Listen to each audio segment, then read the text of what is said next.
కళ్ళు కొంచెం తాగాడు. మౌనంగా వింటున్నారు శంకరులు. అన్నాడు, సూర్యభగవానుడి కిరణాలు మురుగు గాలవలోనూ గంగంలోనూ ఒకేలా పడతాయి. వాయుదేవుడు అన్నిటి మీద ఒకేలా తీస్తాడు. వాటికి లేని జాతి కుల మత భేదాలు నీకెందుకు? బ్రహ్మం ఒక్కటే, మిగిలిందంతా మిథ్య అని నిప్పులాంటి నిజం చెప్తూ ఉంటావుట. మరి నీకు జాతి మత కుల భేదాలని చెదరలేపట్టే నీ బుద్ధికి. మౌనంగా వింటున్నారు శంకరులు. నిజమే, వీడు చెప్పింది అక్షరాల నిజం. ఏకమేవా ద్వితీయం బ్రహ్మ, సత్యం జ్ఞానం అనంతం బ్రహ్మ అని ఉపనిషత్తులు చెప్తున్నాయి కదా. వేదాలు కూడా సకల చరాచర ప్రకృతిలో ఉన్న ఆత్మస్వరూపుడైన పరమాత్మ ఒక్కడే, భేదం లేదు, ఎవరికి తరతమ భేదాలు లేవని చెప్తున్నాయి కదా. మరి ఆ మొగలి పదంలో మిన్నాగుల్లాగా ఈ తరతమ భేదాలు ఎక్కడి నుంచి వచ్చినట్లు, ఈ మత భేదాలు ఎక్కడి నుంచి వచ్చినట్లు? ఆ మకిలి, ఆ మాలిన్యం తన మనస్సును కూడా వదిలిపెట్టలేదు. విద్యా వినయ సంపన్నే బ్రాహ్మణే గభీరస్థితి సురిచైవస్య పాకేచ పండిత సమదర్శన అని కదా గీతాచార్యుడు చెప్పాడు. విద్యా వినయ సంపన్నుడైన బ్రాహ్మణుడు ఎందు సునకమాంసము వండుకుని తిని చండాలుడు ఎందు పండితులు ఒకే దృష్టితో ఉంటారని చెప్పారు కదా. మరి నేనేమిటి ఇలా ఉన్నాను అని ఆలోచించి, ఈయనెవరో మహాపురుషుడు, సకల జరాచర ప్రకృతిలో ఆత్మస్వరూపంగా భావించే మీరే నాకు పరమ గురువులు, దూరంగా వెళ్ళు అని చెప్పడం తప్పు అని గ్రహించాను అని రెండు కళ్ళు మూసుకుని మోకాళ్ళ మీద కూర్చుని రెండు చేతులు శిరస్సుపై పెట్టుకుని ఉన్న ఆ శంకర భగవత్పాదుల కళ్ళ ముందు విశ్వేశ్వరుడు సాక్షాత్కరించాడు. ఆహా, భయేన భక్త్యా వినయేన ధృత్య యుక్త సహర్షేణ స విస్మయేన తుష్టావశిష్టానవతస్తవైస్తం దృష్ట్వా దృశోర్గోచరమష్టమూర్తి. అష్టవిధ స్వరూపుడైనటువంటి ఆ పరమేశ్వరుణ్ణి భయంతో, భక్తితో, వినయంతో, ఆశ్చర్యంతో చూసి పరమేశ్వర త్రిపురాసుర సోగర, పరమేశ్వర త్రిపురాసుర సోగర, పాహిమా శశిధర విశ్వంబర.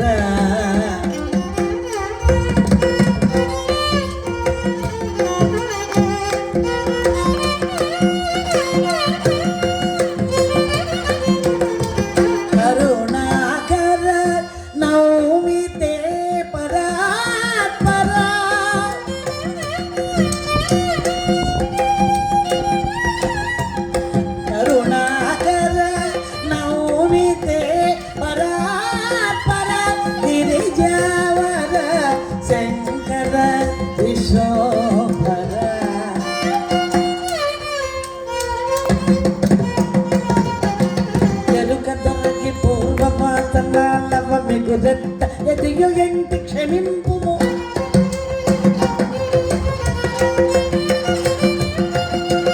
ఎరుక తొలగి పూర్వవాసన తవ మిగురెట్టని దిగంటి క్షమింపు, నిరతేక్షితార్చిత పద పంకజ్ నీ దాసుడన కృపవానింపుము పరమేశ్వర.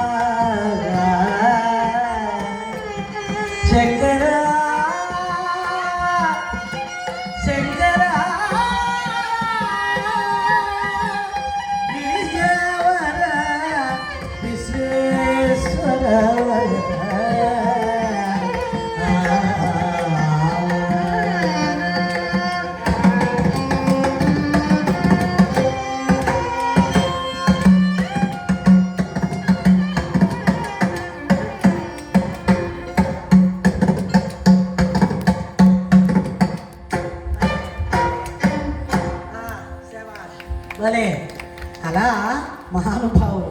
దాసస్తేహం దేహ దృష్ట్యాస్మి శంభో, దాసస్తేహం దేహ దృష్ట్యాస్మి శంభో, జాతస్తేహం జీవ దృష్ట్యా త్రిదృష్టే సర్వ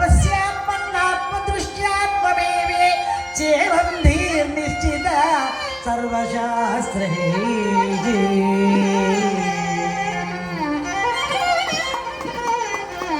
హర హర మహాదేవ శంభో శంకర. దేహబుద్ధితో చూస్తే పరమేశ్వర నేను నీ దాసుణ్ణి, నీకు దేహం లేదు, అయినా సూర్యచంద్రాగ్నుల తేజస్సుతో వెలిగిపోతున్నావు, ప్రకాశిస్తున్నావు. జీవదృష్టితో చూస్తే నేను నువ్వే, ఆత్మదృష్టితో చూస్తే నువ్వే నేను. త్వమేవాహం త్వమేవాహం త్వమేవాహం న సంశయ. కాళిదాసు గారును దండి భవభూతి సరస్వతీ దేవాలయం వెడితే మా ముగ్గురులో పండితుడెవడు, కవి ఎవరు చెప్పన్నట్ట. సరస్వతీదేవిని. దండి కవి, భవభూతి పండితుడు అని ఊరుకుంది అంతే. కాళిదాసు గారికి ఒళ్ళు మండిపోయింది. దండి కవి, భవభూతి పండితుడు అందంటే ఊరుకుంది. కాళిదాసు గారికి ఒళ్ళు మండిపోయి కోహం రండే అన్నాడు ఆయన. నేను ఎవరికినే ముండా అన్నాడు. అమ్మవారి పేర్లలో ముండా అని కూడా ఉంది. కోహం రండే, నేను ఎవరికినే ముండా అన్నాడు. అప్పుడు ఆవిడ అందిట త్వమేవాహం త్వమేవాహం త్వమేవాహం న సంశయగా. నేనే నువ్వు నువ్వే నేను, నేనే నువ్వు నువ్వే నేను, ఇందులో సందేహం లేదు నాయన అందిత. మహాతల్లి సాక్షాత్తు సరస్వతీదేవే కాళిదాసు గారు పుట్టింది కదండి.